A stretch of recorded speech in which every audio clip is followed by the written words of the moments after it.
Hello everyone, it is Joe here from OmniPoke, the channel that brings you guys everything Pokemon. If you're looking for PTCGL codes, make sure you check out the Potown store. You can get a 5% discount on your order using that code OmniPoke. For today's video, myself and Jack are going to be going over our top 10 decks with deck lists for the EUIC. Now, I am commentating, Jack's going to be playing this tournament, and there's a lot going on at the EUIC. There is a brand new format, Scarlet and Violet, and of course it is now post-rotation. We are moving into the Eon block, so plenty of cards are leaving the format. Today we're going to be going over what we think are the best decks in the game, and also how we should be building them. Let's get straight into it. Yep, and the first deck we're going to look at is the Lost Zone Goodra deck. It's one that's not really come out of nowhere, but hasn't really been talked about too much, and we've mentioned it in a couple of videos recently. Basically, the Japanese meta really wasn't able to explore Goodra too well because of how popular Giratina was in their early tournaments, in their early smaller tournaments. As the bigger tournaments started to take place, Giratina sort of dropped off in success, and obviously other Lost Box were better. And that's when people started to look at Hisui and Goodra again, because it does perform relatively well into a lot of the Lost Zone decks, but performs poorly into Giratina. So naturally, the meta has started to shift to being a bit more favorable for Goodra.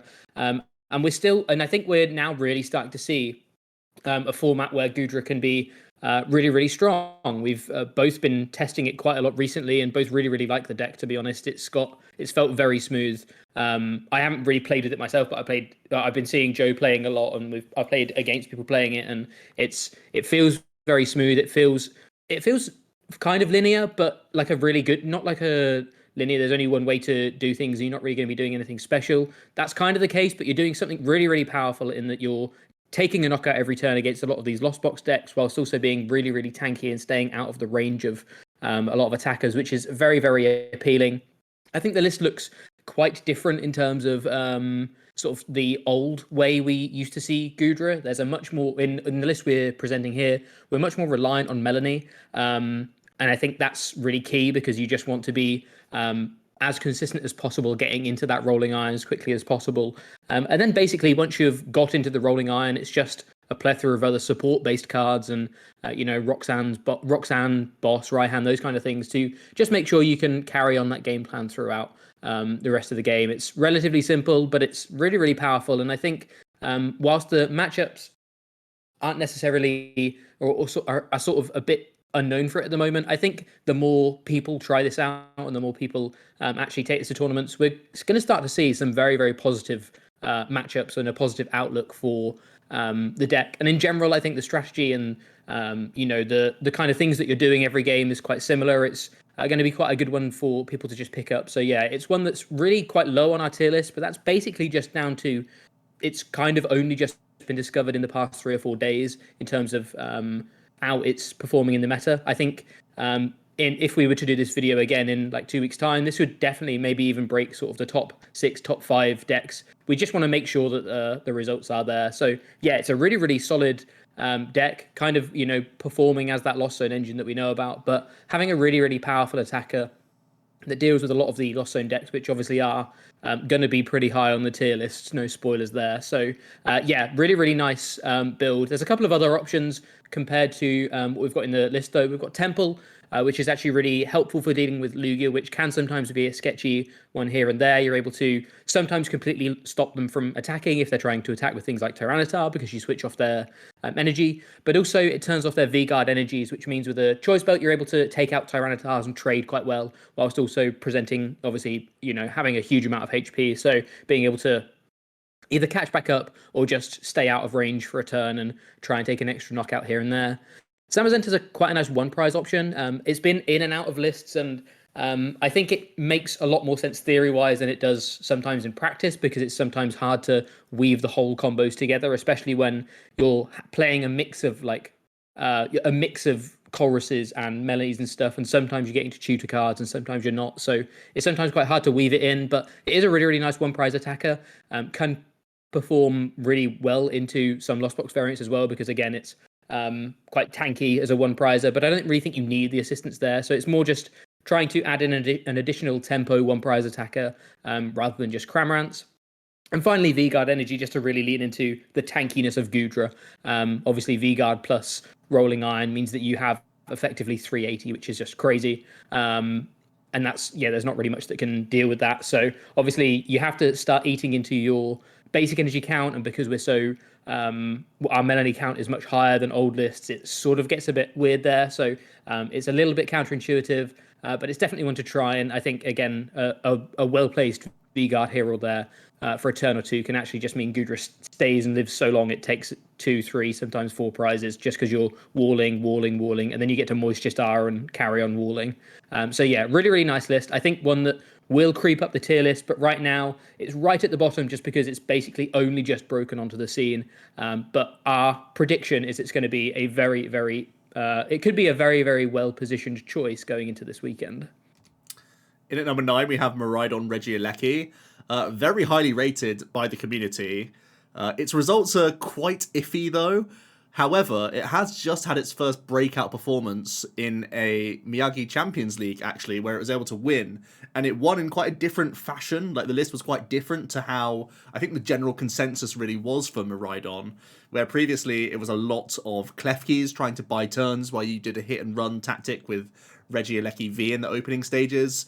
Now we're seeing a brand new approach with Magnezone V-Star, where you can try and actually uptrade into single prize matchups by being able to drag up their mana fee, knock it out thanks to weakness, and then you have the V-Star power, which does 290 damage snipes. So it can actually be a real spanner in the works for some of these Lost Zone decks, which I think was a different dimension compared to Klefki, which kind of relied on you having multiple of them in play in the opening stages, required you to play much more ball search. If you weren't able to get out double Klefki, then your opponent can just simply rope around it. And even if they are stalling for a few turns, the fact that there are those lower hit point Pokemon means that Lost Box could catch up with Greninja or with Sableye as they eventually got into the game and you sort of transferred your game plan. So the stats are quite damning for Miraldon, and I know some people are very high on it. Some people are really against Miraldon Regieleki, from what I can tell, because it has been extremely popular on PTG Live, so people are running into the deck quite a lot and have different opinions on it. But I do think that we have to look at this deck in a new lens, because we have this new updated deck list, which does revolve around Magnezone V-Star, which really chips in against the single prize matchups. And now we are foregoing the Klefki build, which we believe is probably the strongest right now. Has the double EXP share and double Raikou V to really ease off on the reliance of Electricity Generator, I think is pretty important.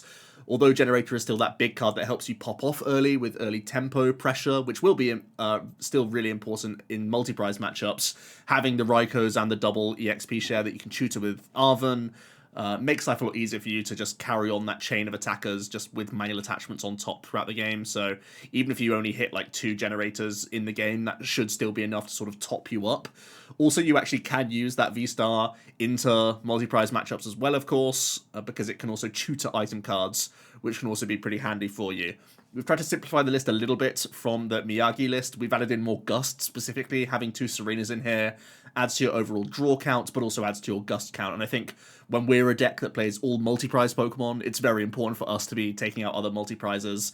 So quite easy decisions there, in our opinion. For other options, Flying Pikachu could replace the Magnezone, potentially. This deck surprisingly does struggle into Lugia, even though you think, you can hit that guy for weakness, but they can hit you straight back for weakness with Stonjourner, and that can uptrade into you, which is actually quite dangerous, especially because, like I said, it can be challenging for you to maintain that chain of attackers so easily, so you don't really enjoy your Pokemon going down so quickly. Having a Flying Pikachu can change all that. It really stops the Stonjourner from being an option, it stops Tyranitar being an option, and obviously it can one-hit KO Lugias as well. The Flying Pikachu can also be another spanner in the works for certain Lost Zone archetypes, so bear this in mind, it could be a reasonable 1-1 count. There's also more disruptive options, like the Klefki builds have done okay here and there in some of the online tournaments, still can be really frustrating for Mew players and for Lost Zone players in the opening stages. And Path of the Peak was a card we tested early on in our testing with Miraldon, and we did like it for the Gardevoir matchup, as well as for that Lugia matchup, giving you a different dimension. If you can jam the path before a Summoning Star, it's obviously very big for you, and a deck that could potentially play like double Forest Sealstone has decent odds of getting that path in the opening stages, even if you play a couple copies. So this can give you some help into some other ability-reliant matchups. And then Choice Belt just sort of adds to the toolkit for Arven if you want to keep a more limited bench with less V maxes in play, especially against like Skyseal Stone builds of Lost Box potentially, where you don't even want to evolve into a V max at all. Perhaps having a Choice Belt could help your numbers in different spots, but also just gives you that burst potential. Sometimes players can sort of deal with a V max knowing that then they stay out of range. They're taking prizes whilst also removing your push potential, so a belt can sort of get you back into that mix, which I think can also be quite relevant at times. Next up at number 8, we have Rapid Strike Box. This is a really interesting one. It's a deck that, again, has sort of not necessarily burst on the scene, but hasn't had too many results, but the results it's had have been quite successful. It had like 3 top 8s in one of the big online tournaments quite recently, which was a surprise to a lot of people, I think, because it's not got the highest sort of play rate. So to have 3 all the way that go all the way to top 8 was really impressive. And as you can see by the stats, it's purely because its Lost Zone matchup is just so strong. If you're able to set up, it really does feel like there is absolutely nothing Lost Zone players can do. You just dance on all of the different confays and stuff, and you have so many ways of being able to take multiple prizes, take multiple turns. There's actually so much you can do with Double Gunner and Medicham, and then closing out the game with Rapid Strike Urshi. Obviously, there are issues here and there. There's still Lugia Archeops, which is pretty much a horrible matchup because you're dealing very small amounts of damage to very key targets, and Lugia Archeops is kind of the new or a deck that has a lot of multi prizes that you're not able to hit for weakness very well. So that's obviously causing some issues. Gardevoir is also a bit of a scary one. Yes, they play lots of low HP basics, but basically once they get into the game with Gardevoir EXs and even like Gardevoir, even like Mewtwo's or just the normal Gardevoir, pretty much they have no damage cap, so they're always going to be able to trade into your VMAXs and very often play a Skyseal Stone and a Zacian anyway, so that's going to potentially even be taking 4 prizes, so they need to just weave in another knockout here and there. So there's sort of things that you need to worry about a little bit, but if you really just want to target those Lost Zone matchups, this is a very, very strong deck to play. We've taken the list and tried to make it basically as simple as possible because the biggest issue we found with this deck was it itself. It just tripped over itself a little bit too much, and it really felt like you had to draw well and see things in the right order and stuff like that. So what we've tried to do is just make it as simple as possible, try and cut a lot of the cute supporters here and there, and only keep the ones that we really feel are necessary, and then just try and buff up the counts of things like research because there's such a reliance on them. Yes, you have auxiliary, but you very often need more than one combo piece. Sometimes you'll need to research plus auxiliary plus Forest Seal Stone to get into the game. But if you do get into the game against these Lost Zone box decks, it feels very, very impossible to lose in a lot of situations. So we've tried to keep things as simple as possible. There are obviously some different options you could play. You could try out some of these other tech supporters, things like Cheryl or Roxanne, as well as Echoing Horn. Again, all of these cards obviously help you build this sort of dream scenario. Don't help you build the dream scenario, but once you get there, they're really, really powerful cards in a vacuum. We just felt like these cards all didn't help you get into the game, and that was the most important thing to be doing, because even against some of these Lost Zone decks, like I say, the deck sort of tripped over itself here and there. So the most important thing was just making sure you got into the game, dealing with whatever your opponent's doing in terms of the Lost Zone stuff, and trying to dodge and weave some of these other matchups, which sounds a bit scary, but Lost Zone is such a popular archetype right now. You could be able to weave your way here and there and maybe make it through to day 2 just hitting plenty of different Lost Zone variants. So yeah, some different tech options that aren't really helping your consistency. I think personally I would try and steer away from them just because you want to keep things as consistent as possible, but these are things that you can definitely try and all have big merits to them if you can pull them off on the right turn. Onto Arceus Giratina then. This deck really is just sort of keeping everything honest and in check, because we know that Arceus is one of the best cards at just getting into the game. If you're able to find your V-Star, you have Starbirth to fall back on. Immediately, that's getting you a couple cards to get attacking, but also powering up a backup attacker for you. In this case, it's going to be the Giratina V-Star, coming in with a Lost Impact for that higher damage threshold of 280, so you can deal with other V-Star Pokemon quite effectively. And it also gives you a Shred option as well, which can sometimes be a little bit relevant, just so you're not having a headache against certain frustrating Pokemon. But also, this deck is going to have that checkpoint of throwing judges and pass at the opponent and seeing how that sticks. Sometimes you can really just disrupt Lost Box players that rely on Greninja for a lot of their draw. You can obviously be very frustrating for Mew and Lugia players. Even in Arceus Mirror, this can be obviously huge. If you get it down turn 1, it can be big against Miraldon players. Even throughout the game, you can turn off their VMAX damage modification so you can stay out of range. So yeah, this is just a chunky deck that gets into the game and tries to throw disruption at opponents, which keeps most things honest. And again, it's really nice to have a deck going into the EUIC where you're basically doing the same thing in almost every matchup, because we know that turn 1 and 2 for Arceus are all very similar, just trying to get them developed with early attachments. Then Starbirth sort of sorts the rest out, which I think is very interesting. And you do have plays into Lost Zone decks as well. You have Sharon's Care, and you're just, a very meaty deck. You have lots of 280 hit point Pokemon for them to get through, which isn't always easy, especially with these hand disruption options throughout your deck. Here's the list. You have that big barrel to help out drawing cards after Starbirth to just make sure that you're still functional, even though you're trying to throw Judge into the mix as often as possible. You've got the Radiant Gardevoir in here to try and help stay out of range of Tyranitar V, as well as opposing Giratinas in Mirror or against the Lost Zone variants. That could be pretty huge. And even against Mew, this can chip in. Obviously, you are going to try and path people, but Mew has plenty of bounces to path, no doubts, so then having that bit of extra bulk behind your V-Stars forces them to draw even better throughout their turn, which is very helpful. The deck's also playing a V-Guard for a similar reason, just to try and, again, stay out of range of certain things and sit on the board and do what you like. We are trying to shove in a couple trekking shoes, really hoping to just slightly improve those turn 1s. I think that's one of the bigger criticisms of Arceus in the post-rotation format. You no longer have those ball search outs towards like Crobat just for panic dig, and when Arceus does miss its turn attachment, it can feel very, very slow. So we're at that healthy 13 energy count and have a couple shoes to give us that tiny bit of extra push in those opening stages to get, our ball search cards or our turn attachments down, so we can be rolling early with that Trinity Nova, which is so important.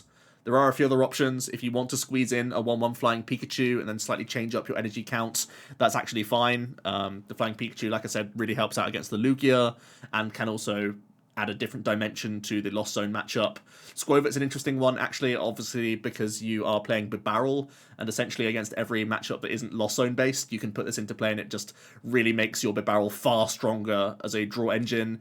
It even makes the Palpad actually a stronger card, I think, because then you have even more access to boss turn by turn and more access to like your one Sharon's Care. If you can recycle that, you actually still have decent odds of finding it, possibly that turn, even if you can nest stash and then just draw more cards with Bib. So once you've thinned all your energies out of the deck with Arceus, all you're seeing really is like your optimal supporter, and nest stash really helps that out. So I think Squovet Palpad is like a mini package that you could consider. And it's actually really strong into everything that isn't Lost Zone. Unfortunately, we haven't talked about Lost Zone yet on the tier list, so it's probably placing quite high, which is why it's not quite made the slot. And the first Lost Zone, or the next Lost Zone deck that's we've been talking about, is the Lost Zone Tina deck. Again, as I mentioned when talking about Lost Zone Gudra, this was kind of touted to be the best deck in format post-rotation. And I think for a while in a lot of the smaller Japanese tournaments it was, but as Lost Boxes developed, they found ways of being able to deal with Tina pretty easily, just being a more consistent Lost Zone deck that often traded up into 2 prizes, ended up being sort of the nail in the coffin for Giratina. It's a really interesting one. I think it's actually going to still be quite popular, even though we're rating it only 6, because one, I still think it has a lot of answers to a lot of different decks. It also has Abyss Seeking, which is really, really important, because I think one of the immediate things that was identified from Scarlet and Violet was that Klefki could be a way to shut down Confe and these Lost Zone decks. And whilst it isn't, it's still definitely relevant, because so these Lost Zone decks are maybe having to play techs to deal with the clef keys, or at least having to keep it in mind. Giratina doesn't really worry too much about that because of Abyss Seeking. So there's definitely merits to this build. I think it has some great answers to a lot of the 2 prize decks, and can sometimes be quite tanky into some of these 1 prize decks. But I think the Lost Zone matchups are definitely a little bit sketchy here and there, and ones that need to be navigated very well, because you're essentially playing like a Lost Zone mirror, but you're playing maybe like 6 or 7 cards in your deck that are just not very good in the mirror at all. So you're naturally going to be less consistent. So yeah, it makes it much more of an uphill battle overall. Taking a look at the list, again, it's relatively simple. we kind of deconstructed this from how we both like playing Lost Box and built it back in to try and incorporate Tina's, which is why you've got the kind of weird Giratina 2-3 count.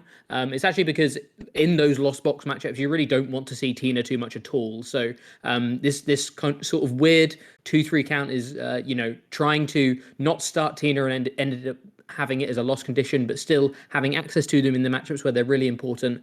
And since there's no great things to discard in this deck, you have to really be careful with your Ultra Ball counts. And because of that, we're only playing a 1, which means it's quite difficult to find the V-Star. So it's a bit of a weird count, but it makes sense when you think of the reasons that you have to play a count like this. Other than that, again, relatively simple. We've got the Rocks and the Clara in here to be able to recycle attackers and then add some additional disruption here and there. Other than that, just trying to be as consistent as possible. I think the stadiums are still a little bit up for debate.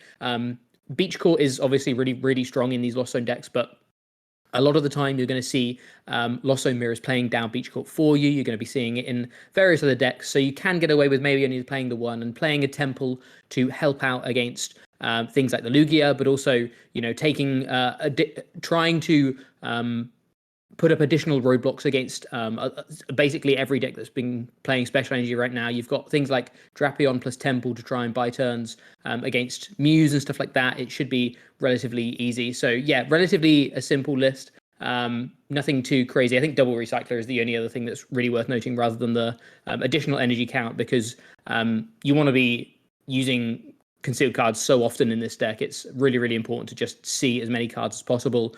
Being able to recycle them all back in for late game Mirage plays is going to be really important for also powering up your Drapion against things like Gardevoir and stuff.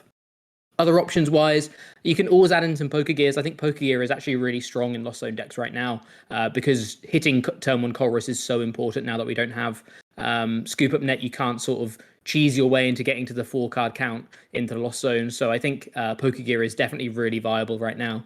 You've also got other mid-range attackers. I think Snorlax is probably one of the best ones, being able to just deal 180. That in combination with a Cramorant hit or Sableye closing down a knockout in the late game is still really strong, and obviously, again, a really powerful card in the Lost Zone Mirror. And finally, Path to the Peak, again, being able to shut off Mewtwo v Union, which is kind of the big break in Gardevoir at the moment, shut off its ability and still be able to Star Requiem. Actually shores things up a little bit there, which is nice. But also, again, just being able to add some additional disruption alongside a Roxanne or something is going to be really important. So yeah, it's a deck that I think has fallen out of grace a little bit, but still will be relatively popular at EUIC because it does represent a lot of options against a lot of different decks in the meta. And it's just that Lost Zone matchup that I think you need to navigate quite well and think about, because you're playing a naturally less consistent 60 into the mirror. Onto the other main new Scarlet and Violet EX deck. It's going to be the Gardevoir EX with that insane ability allowing you to attach as many psychic energy from your discard pile as you like to your Pokemon. Obviously damage them as you go. That's your main limitation. But this deck has access to an incredible draw engine.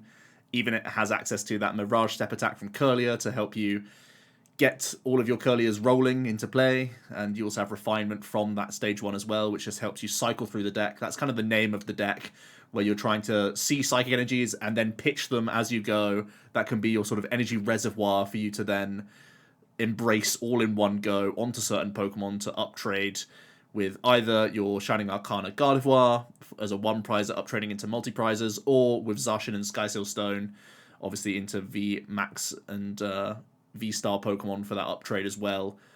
The Zacian's much easier to weave in because it just has that higher range of hit points as well. So Guardy is quite comfortable being that sort of comeback deck. It is very much a setup deck where you're trying to play Fog Crystals, VIP passes, level balls, really just go as wide as possible on board and just make sure you have this army of Guardies and Curliers drawing you cards throughout the game and just really having control just based on those options alone. I think the Achilles heel is quite obvious for Gardevoir, and that is going to be Lost Zone matchups. There are a couple of approaches that Gardevoir has tried to take to try and balance those scales as best you can. There's the option to play Emergency Jelly as well as Cresselia to sort of undo a lot of the early pressure of Lost Zone box, and you're trying to really capitalize on the fact that if you are able to evolve up all your Guardians and sort of get to that range of hit points, that sometimes you can undo a turn of their Cram hit or an undo a turn of their Sableye if you have these healing options inbuilt, and that's how you're really going to try and catch up. The other option is to play a Mewtwo V Union package, which, like, looking at the data right now, looks absolutely insane. Its win ratio is absolutely crazy, but you have to remember that this was only in a couple of online tournaments. The data is very low on the Guardian Mewtwo overall, so definitely monitor this, and I would imagine that as the masses pick up this over the next couple of weeks, or the next week or so, testing for EUIC, I would imagine just that reduces quite substantially, and we'll see a more realistic view, a more holistic view of how Guardian Mewtwo actually shapes up.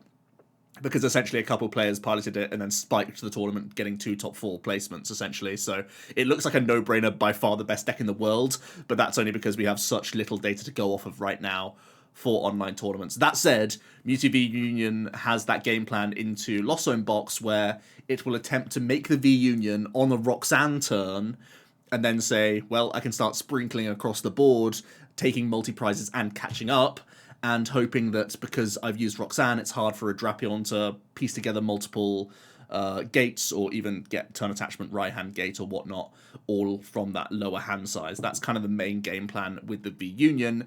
And then against other decks, V Union is another way of just catching up into all sorts of archetypes, because it has that huge late game damage output and sprinkle plays to try and finish off things that maybe you've just been hitting earlier with Brainwave or just hitting with Miracle Force and whatnot.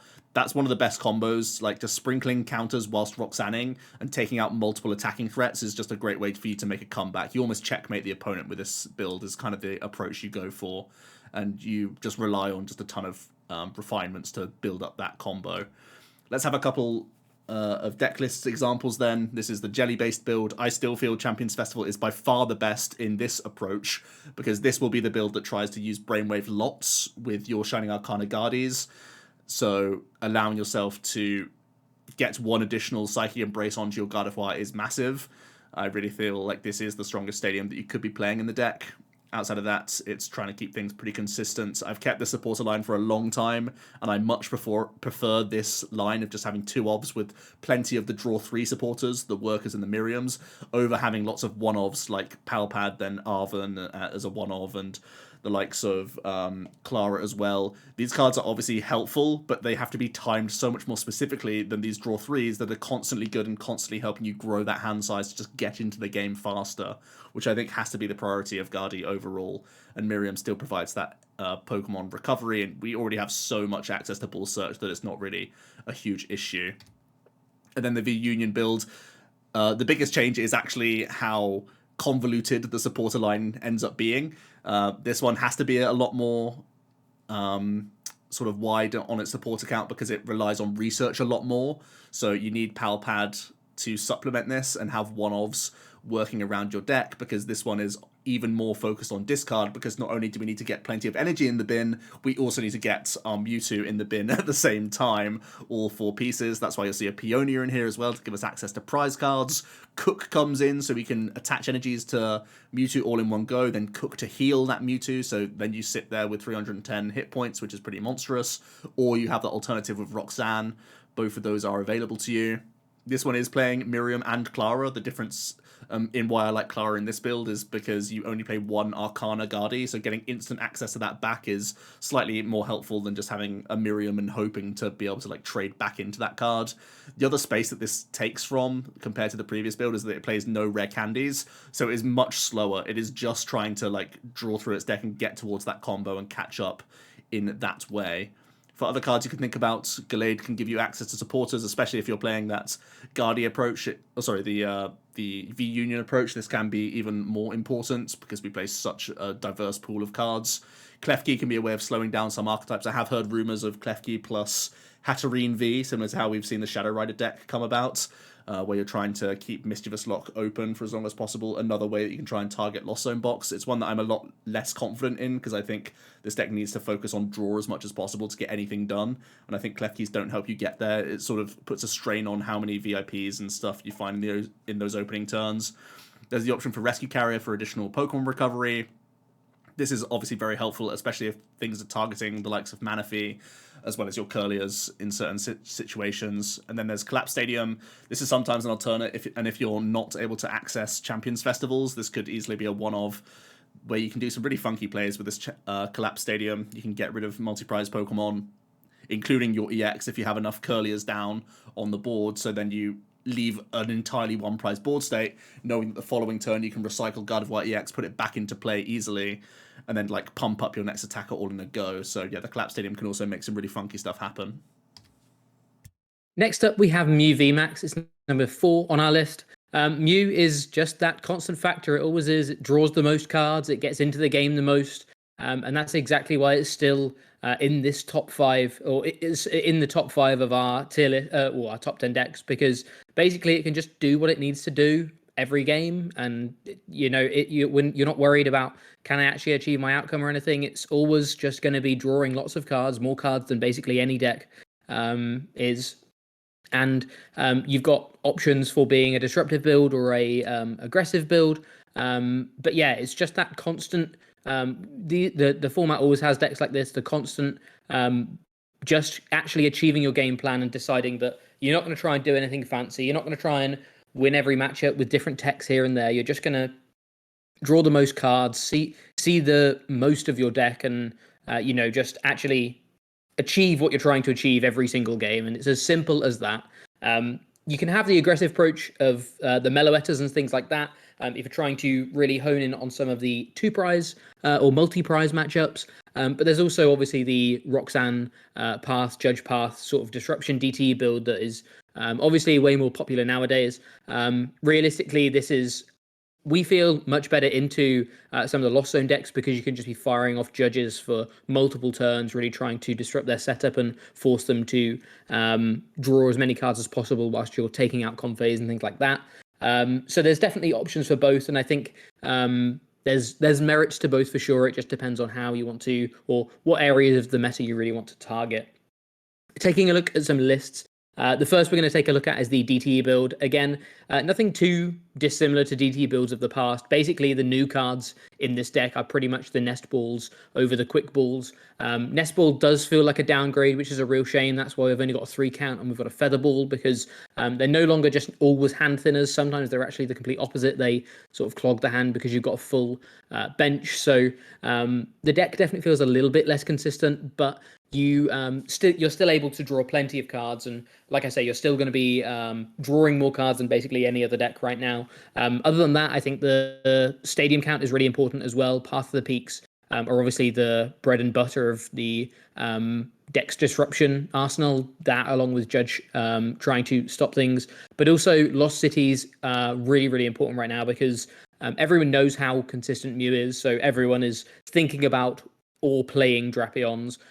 So making sure that people can't double dip on the Drapions, and you can at least take out the Drapion and combine it with a Roxanne and make them work for the last 3 prizes of the game is going to be really, really important. So definitely feels key to have a couple of those in there as well. And then onto the fusion list, which is actually quite similar these days. They still play things like Path of the Peak and a Judge here and there. Obviously, you've got Meloettas and you've got the Sparkles and Fusion Strike Energy to just be that aggressive option and try and take out multi-prizes, as Mew has always done. Try to just, really race people. Obviously, this feels way worse into the Lost Zone matchups, because Meloetta is basically overkilling pretty much everything, and also is a quite a big liability. So you kind of have to, you don't really get much benefit from it, but a lot of the time you still end up using it, and it can be a little bit of a liability here and there. You don't really have the you don't really get the benefit from the sheer amount of damage you can do with Sparkle Fusion Energy against these Lost Zone matchups. So that's why things are a little bit more awkward there. But yeah, in general, it's quite similar. It's quite funny how these lists are relatively similar these days, just naturally, because you still need that element of disruption in your Mew deck, we feel, just because even if you're able to go super far ahead, Drapion is so relevant, and so people are so aware of how important Drapion is and how good Mew is, that you need to have these additional tools in your toolkit to try and stop the opponent from just getting too much value on a Drapion. Other options wise, trekking shoes, again, you're still the most important, you're the most consistent deck in terms of drawing cards, but adding an additional couple of trekking shoes just to, once again, be able to, one, draw out of other people's paths and stuff like that, but two, just pushing your way through to the bottom of your deck and making sure that you're finding all of the important cards like Judge and path on the turns where you're not able to maybe play another supporter to help dig and things like that is going to be really important. Cross switches are another one. They've kind of been in and out of a couple of our lists, and we've sometimes it's better to or you can pull off these really strong combo plays with cross switcher plus Roxanne or anything like that. But obviously that eats into your deck slots, so you really have to be happy with maybe playing a few of the techie cards, a few less of the techie cards, and just playing these cross switches instead. But it does present some really powerful turns if you do play them. There's also the Pidgeot and Dreepy package that we've seen Xander play in the past. And I definitely think there's quite a lot of merit to it right now. Infestation is actually a pretty strong attack, to be honest. So obviously, again, it's not a it's kind of, you could realistically slot it into either, but I think it's slightly better served in the DTE build a lot of the time.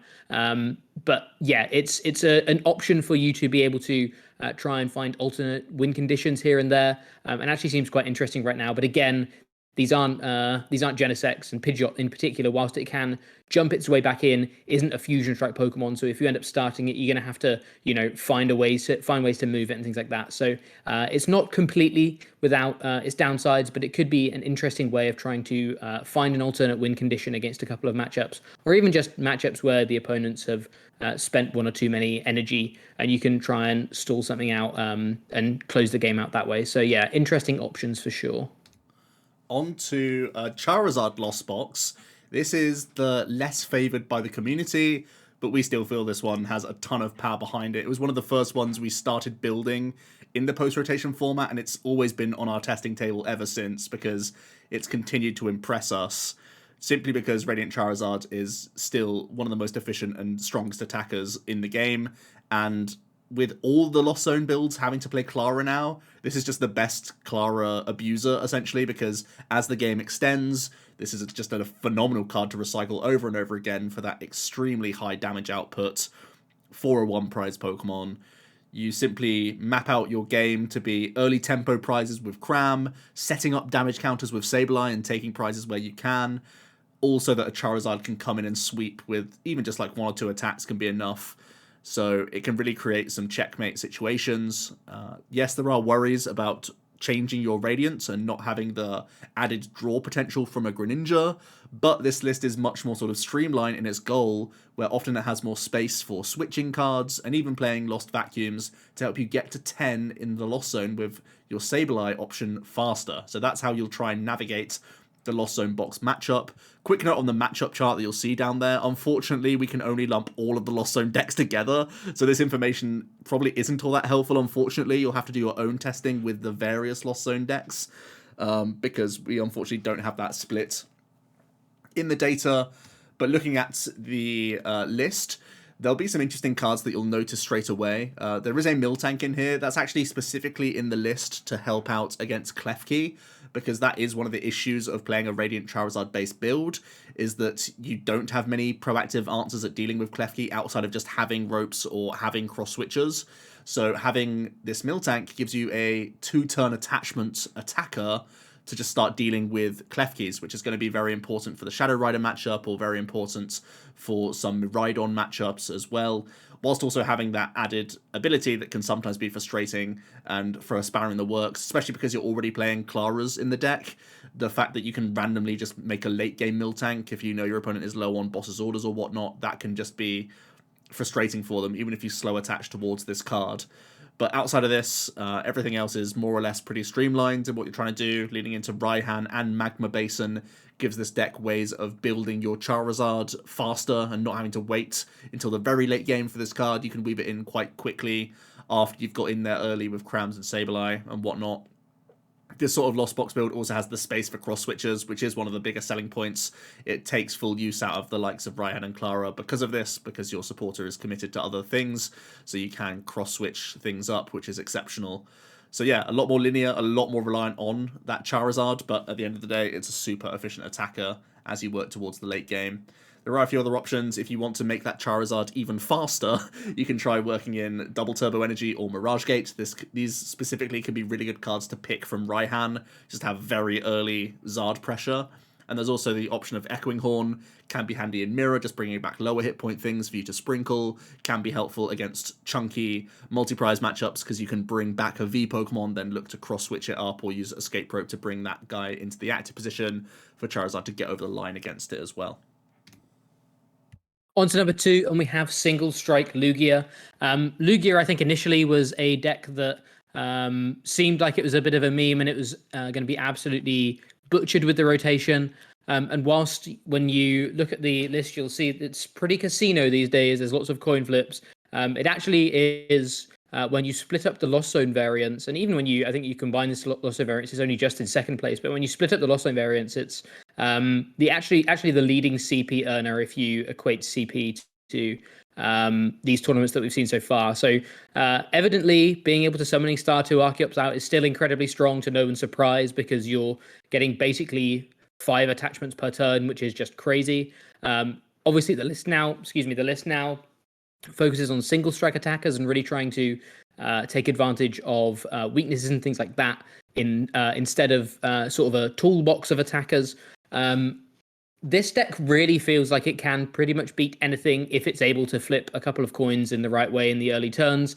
It feels we've likened it to things like Regis and Greninja of the past, which is quite hilarious given that this archetype was so strong like 3 weeks ago. It was, absolutely bananas how strong this was. Now we're comparing it to things like Greninja, but it does feel that strong. It feels like if you get into the game, you're actually able to pretty much beat anything. You have 1-prize attackers for the 1-prize matchups. You have very strong 2-prize attackers for the multi-prize matchups that can also trade up as and when they need to. And you've still got Lugia as just a big, tanky, 280 HP 2-prizer that can just provide a consistent amount of damage every turn, which is really, really nice. Taking a look at the list, we've tried to keep things, again, as simple as possible. Unfortunately, you have to play things like Capturing Aroma and Mesagoza to flip some coins and try and find your Lugias and find your Archeops in the right order early on to be able to then discard them and get the Summoning Star going. But if you're able to get that Summoning Star going, you've got Tyranitar, you've got Stonjourner, you've got Yveltal to be able to pick and choose the attackers you need for the matchup, which is really important. You've still got the Judge sort of fallback as well. So once you've been able to set up your Archeops, you're able to thin the deck out quite nicely, and that means your Judges are naturally usually a little bit more impactful on your opponent than you, because you have thinned a lot of the dead cards out per se. But again, that's another sort of casino-y part of this deck, is sometimes you have to then rely on the Judges, which is quite frustrating here and there. Energy-wise, we're playing an Impact Energy, which is something that I think doesn't always see play, but Yveltal requires basically 3 of your single strike energy, and sometimes that completely locks you out of Tyranitar or Stonjourner on the following turn. So playing 1 additional single strike energy, even though it can't be recycled with Urn, has felt really important to us to be able to chain attackers in that mid game when you need to use the Yveltal in particular. But just having an additional single strike energy is just really nice for not prizing 1 here and there. So yeah, overall, it's like I say, it's kind of casino-y here and there. We also feel Radiant Serena is much better than any of the other Radiants, just because, again, against Lost Box, you're actually able to often double dip the amount of healing you're getting per turn, which can really, really help when throwing just bulky 1-prizes at them, which is really important. So yeah, onto some other options though. Great Ball, obviously the ball search count is a bit up in the air. We're playing Nest Balls, but there's definitely merit to Great Ball. It feels like they're very strong at different points in the game. And Great Ball is one that we've tried and sort of flip-flopped between. So at the moment, we're on Nest Ball, but I think there's absolutely no reason you shouldn't give Great Ball a try and maybe even play that yourself. Regenerative Energy is a really interesting one. It can have insane benefits against Lost Box, but it does really feel like you have to naturally draw the card quite early. And if you don't draw the card quite early, it's kind of not really doing anything, whereas something like a V-Guard or a Gift is at least providing some additional benefit. But the idea is you're able to tank a hit against a Cramorant or something and then evolve up and immediately heal that damage. It almost feels like you have to already be drawing well to be able to get that double Archeops turn 2 with the V-Star anyway. So actually then trying to find a regenerative energy on your first turn doesn't always have massive... it doesn't always happen, but when you do that, the benefits are massive against that Lost Box engine. And then a couple of other additional supporters, Roxanne and Zinnia's Resolve to, Roxanne for a little bit of additional disruption, whereas Zinnia's is more for just making sure you're able to filter things into the discard and still draw some cards, almost working like an additional research, just because it feels it's so important to just burn through the deck and try and see as many cards as possible because your combo is so much harder to achieve these days. On to number 1 then. We have the Greninja Gate variants of Lost Box. Yeah, there are so many ways to play Lost Box. We've had to try and condense this into one. We will be talking about 2 different approaches, though, of Lost Box. The one thing they have in common, though, is that Concealed Cards helps out these decks in having extra draw, and they are reliant on Mirage Gate, which allows you to accelerate to various attackers, including Greninja itself, of course, for that Moonlight Shuriken option, to try and target down certain lower hit point Pokemon, forcing the opponent to draw better in the opening stages by getting their Manaphy involved, or making them commit Ball Search to a Manaphy that would otherwise be like some other consistency card to get them in the game. So immediately you have that hidden value that as soon as your opponent sees a Greninja, their eyes bulge and they realize they have to try and protect themselves from easy multi-prize turns, and they have to find Manaphy as quickly as possible, which just makes decks draw better in general. And otherwise you punish them immediately and on the spot can completely derail some board states, which I think is massive. Especially, I think this is the case for the Forest Seal Stone build, which is kind of the turbo-y approach I think most people see it as, where you try and use Forest Seal Stone as well as Lost Vacuums to try and get close to that 7 in the Lost Zone on that first turn, especially if you're going second, of course, so that you can, Colress, do a ton of flower selectings, and then have Forest Seal Stone to get a key piece out of the deck that then could sometimes even be a vacuum that can get itself and another card from your hand into that Lost Zone. That's how you try and get to 7 ASAP, and then you can be trying to go for instant Greninjas or some aggressive V Pokemon, like trying to get early Dragonite to be developed so you can knock out some evolving V Pokemon. And if the opponent, again, hasn't really got much going in the opening stages, if they've only got 1 Arceus down or only 1 Lugia down, especially because this deck is going to capitalize with Escape Rope, you can knock that out and completely derail their board. So sort of time is of the essence with the Forest Seal Stone build. They try and be as speedy as possible and just make other people draw as best as possible, which is a really cool thing to have, where you're just making everyone draw great, otherwise you insta-win, which is insane. There is also the Sky Seal Stone approach, which is a little bit more reserved, a little bit more happy to weave in early Spit Innocentlies and whatnot, but it does have catch-up mechanics in the form of type coverage V Pokemon and the uptrade potential into V-Star and V-Max Pokemon. So that's kind of the different builds that you can be looking for with this deck, where that's going to be the big differential, essentially, which V-Star power these builds are going to be going for. As we have, firstly, the Skyseal Stone approach, which is using those type coverage mons. You see Dark typing with Drapion, so you can 4-prize a Mew, so it's very easy for you to construct another 2-prize knockout. Typically it's with like Raikou Rope plays, sometimes it's Sableyeing over a number of turns, or even going Cramorant Spit Innocently into a Sableye play, and then Drapion will take those last 4 prize cards. You have Galarian Zapdos, which helps out against Miraldon and Euic, as well as Arceus players, and then that Raikou helps out against Lugia, especially if you can weave in that Skyseal Stone. There's a number of wacky energy going on here, but you can pull them all out and recycle them with, firstly Gate to get them into play, as well as Raihan, and then we have that Clara and Energy Recycler option as well, which can just allow you to use concealed cards a bunch throughout the game, knowing full well you can throw them into the deck and then pull them back out again when required. This is a little bit less reliant on those gates. It's mostly in here to just pop off with Greninja when need be, but also can help if your opponent is trying to limit their sort of Pokemon on the bench, if it is for Zapdos or for Drapion, or just gives you an alternate route to Raihan for your Raikou. Things to bear in mind. But this is a bit of a more heavy 2-prize focus, I would say. The Turbo build does also play a number of 2 prizes as well, but again, they will come out in specific moments this time. It's a bit of a foggier path to beat a Mew player because Drapion will only take a 3-prize knockout, then you need to find prizes elsewhere. This can then mean that like Greninja has to get into the action to then snipe 2 Genesects at the same time, and then you're trying to Sableye Lost Mine from then on in the game. But then you have that sort of tempo approach of Dragonites or Raikou both being able to take early prizes. If you get to that 7, you can take a 2-prize knockout. You're happy enough trading 2 for 2, knowing that Drapion can sort of catch you up later at times if you sort of revert back to a single prize board state and use your Greninja and Sableye effectively. That's kind of the main idea here. The big upside of the Forest Sealstone build, although it has been so far less prevalent in terms of top 8 placements from the Sky Sealstone. Sky Seal has been the best performer. Forest Sealstone has the upside in Mirror in that you are playing the vacuums to get to 7 faster, and I think a lot of people accept that getting to 7 and especially getting to 10 in the Lost Zone faster can be a massive differential in the Mirror, because Lost Mine is not only taking a prize, it's a prize plus, you know, setting up more prizes on the following turn.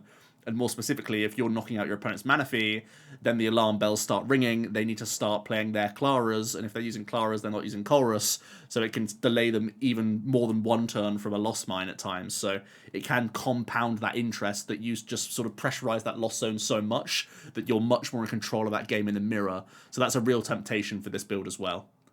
Onto some other options. I think for the Forest Sealstone build, the Pidgeot can be really helpful as well. Very solid card for the mirror match because you can develop this early, just even from VIP pass and whatnot, and then you're blocking the opponent from using Escape Rope because you just bring the Pidgeot into the active, move it to the bench the following turn, and vanish it back into the deck. But this also allows you to make some cool Forest Sealstone plays again, whilst you use it just for the consistency, but you don't have to leave a V Pokemon on the board because Pidgeot can use the Forest Sealstone, then jump back into the deck, which is very cool. Roxanne's an interesting one, just giving you some hand disruption. I think, again, this can be seen as a very solid card in the mirror match, where you can be the one using Roxanne and knocking out a Manaphy on the right turn, or knocking out their Sableye and forcing them to just have that next reload on their turn. Otherwise, they will falter, and you're just able to get ahead. And then there's the option of having more single prizes in the deck. I think at the moment the 2 builds that I showed just relies on Cram Sableye quite heavily, but it's easy to weave in Snorlax. It doesn't matter what energy you play, he's just an easy option to throw in. Thumping Snore follows up from a Cram or Sableye very easily, and it has high hit points, so it can be sometimes useful in mirror match situations. And Zamazenta does rely on you changing up your energy count quite substantially and having lots of metal. Probably 4 would be your minimum for the Zamazenta. But this is a really high damage output and high hit points single prize Pokemon, so there are big upsides to this card as well. So that's our top 10, but that does not mean there aren't some decks outside the top 10 that we could still see placing well. I'm going to pick a couple. The first is the Arceus down in the bottom corner. We have it marked with Goodra because we think this is the other way of playing Goodra and another great way of playing Arceus, but realistically, there's still plenty of partners for Arceus. Starbirth is so strong that you can really pair it with anything. So whatever pick your poison, whatever your favorite Arceus partner is right now. But for us, if you're not playing the Arceus Tina or Lost Goo, but you still want to play something similar, Arceus Goodra seems quite strong. We've got a Snorlax and a Pidgeot on here, basically identifying that there's definitely room for some control in here. We feel there are some decks that have sort of unlimited damage caps, and obviously Lost Zone box has always been a bit of a thorn in control side because of how strong Sableye is. But we have started to see some control lists start to pop up in some of these online tournaments, so we really do feel like there is something there. And finally, Miraldon Flaffy. Miraldon Flaffy is a sort of an alternate take on the Miraldon deck, trying to have that reliable energy recursion from Flaffy rather than being super all-in on electric generators. Still trying to play them to have some early pop-off turns, perhaps, but having that sort of more solid approach at reliable energy acceleration from Flaffy. You're able to find the Mareeps really easy with Tandem Unit now, so that's very nice. And then maybe pairing it with some 1-prize attackers to try and uptrade or deal with different 2-prize or deal with different other 1-prize decks like the Lost Zone decks. So yeah, that's kind of the mindset behind the Miraldon Flaffy. A few more then. The Palkia deck basically goes back to the drawing board because it loses the Shady Dealings engine, so it's likely looking to pair up with Bibarel and, of course, Radiant Greninja. You still have some powerful options here. Star Portal is obviously fantastic. You can pressurize early Greninja and again have that sort of feeling of your opponent needing to get Manaphy down, or you're going to punish them straight away, or you just have high damage output from Subspace Swell, which is still admittedly quite solid. Ice Rider, I think, might be mandatory though because of the amount of V-Guard specifically in the formats. I think having like Choice Belt and Temple of Sinnoh is often paired with your Ice Rider, so you can deal with V-Star Pokemon quite effectively. So if you are expecting lots of Lugia, lots of Giratina, this can be a really solid approach where the Ice Rider sits out of range. You can probably take a 4 prize for 3 swing just by being so powerful, and again can really take advantage of Star Portal and Melanie. I have seen some builds of Palkia with Klefkis, actually, and you could even play Vaporeon for some hit and run, similar to how we've seen Shadow Rider and similar to how we've seen Regieleki V. So that's also an option possibly worth considering, because again, Klefki is just such a powerful inherent card that I think anything that has some sort of synergy, we may as well sort of tip our cap to it and give it a try. Dialga Magnezone is definitely the funnest deck in format, if nothing else. It can use Miraldon EX to tandem unit out the Magnemites, because there are new lightning type ones now to give you a bit of a consistency boost to allow you to try and get towards candy combos. And then you are relying on a huge amount of energy in your deck, sometimes 20 plus, so that Giga Magnet is getting a ton of energy acceleration for Dialga. And as we know, taking additional turns is one of the strongest things we can do in the game, and also Metal Blast can reach silly damage output as well. So this is actually a terrifying deck at times. It just doesn't have a lot of consistency behind it. Obviously relying on stage 2 Pokemon and relying on your ability hitting off the top 6, which isn't all that reliable. Anyone who's played Generators at this point knows that. But you, of course, skew your ratios in a much more aggressive way. The one I'm kind of most interested in, and you may have actually noticed sneakily that we actually put 11 decks on the sort of matchup chart today. I'm really interested in Shadow Rider because its matchup data is actually very strong, and this may end up being the best Klefki user, actually, because it feels sort of faster than a Guardy Klefki, and it feels like it can be more sustainable than a Miraldon Klefki, which kind of has to forego that strategy after a few turns because your damage output is so kind of weak. Whereas I think a Shadow Rider that uses a Hatterene can keep up this lock for like a large portion of the game as long as it's helpful to them, whilst also getting much more value because you're building up high damage output with Maxgeist and drawing a ton of cards with Underworld Door, which I think is huge. So I still feel like Klefki has a ton of potential. Everyone knows that this is an exceptional card. It's just finding the right home for it. And I think Shadow Rider might be one of the best ways, actually, because already Shadow Rider V can be just a win condition in certain situations, can be very powerful against DT-based Mew in particular, where you can lock them out from turn attaching special energies. You can lock out Lugia players from Summoning Star if you play Path of the Peak and use your attack and just spam that little 10 damage poke the entire game. So it's hilarious how much Klefki plus Shadow Rider V actually covers in the format, and then you have this sort of backbone of I can draw a ton of cards and hit high damage output for the sort of more fringe stuff like Arceus matchups and whatnot. So yeah, really interested in Shadow Rider in particular from outside the top 10. I think it has a good chance, but it's only just hit the ground running in terms of online tournaments, so we couldn't really put it on our top 10 just yet.